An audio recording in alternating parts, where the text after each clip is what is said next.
નજર કરીએ મુખ્ય સમાચાર પર। દાહોદ જિલ્લાના ગરબાડા અને દાહોદ ખાતે વન સેતુ ચેતના યાત્રાનું આગમન થયું। સમગ્ર રાજ્યમાં આજથી પ્રારંભાયેલી વન સેતુ ચેતના યાત્રાનો શુભારંભ મુખ્યમંત્રી ભૂપેન્દ્રભાઈ પટેલ દ્વારા નવસારી જિલ્લાના ઉનાઈ ખાતેથી કરાયો છે। ત્યારે દાહોદ જિલ્લાના ગરબાડા અને દાહોદ ખાતે પહોંચતા દાહોદ જિલ્લા તંત્ર સહિત ગ્રામજનો દ્વારા યાત્રાના રથ તથા પધારેલ મહાનુભાવોનું ભવ્ય સ્વાગત કરાયું હતું। આ પ્રસંગે વન અને પર્યાવરણ, ક્લાઇમેટ ચેન્જ, જળ સંપત્તિ રાજ્યમંત્રી મુકેશભાઈ પટેલ અને આદિજાતિ વિકાસ, પ્રાથમિક, માધ્યમિક અને પ્રૌઢ શિક્ષણ તથા જિલ્લા પ્રભારી મંત્રી ડૉક્ટર કુબેરભાઈ ડિંડોરના અને પંચાયત તથા કૃષિ મંત્રી ભજુભાઈ ખાબડ અને સાંસદ જશવંતસિંહ ભાભોરની અધ્યક્ષતામાં વન સેતુ ચેતના યાત્રાનો કાર્યક્રમ યોજાયો હતો। આ પ્રસંગે પ્રભારી મંત્રી મુકેશભાઈ પટેલે પ્રાસંગિક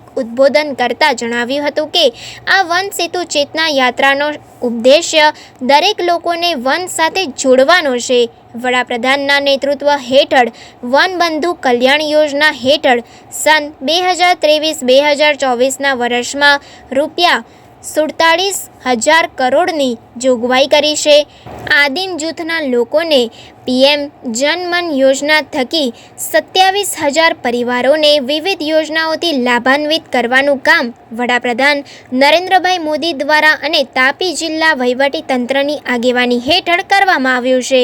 આ કાર્યક્રમ દરમિયાન સ્વાગત પ્રવચન તેમજ આભાર દર્શન વન વિભાગના નાયબ વન સંરક્ષક અમિત નાયકે કર્યું હતું। યાત્રાના સ્વાગત પ્રસંગે આદિવાસી ઢોલ નગારાના તાલે મહાનુભાવો આદિવાસી નૃત્યમાં જોડાયા હતા। આ પ્રસંગે જિલ્લા કલેક્ટર ડૉક્ટર હર્ષિત ગોસાવી, જિલ્લા પંચાયત પ્રમુખ કરણસિંહ ડામોર, ધારાસભ્ય કનૈયાલાલ કિશોરી, ધારાસભ્ય મહેન્દ્રભાઈ ભાભોર, તાલુકા પંચાયત પ્રમુખો સહિત ઉચ્ચ અધિકારીઓ, પદાધિકારીઓ અને ગામના નાગરિકો બહોળી સંખ્યામાં ઉપસ્થિત રહ્યા હતા।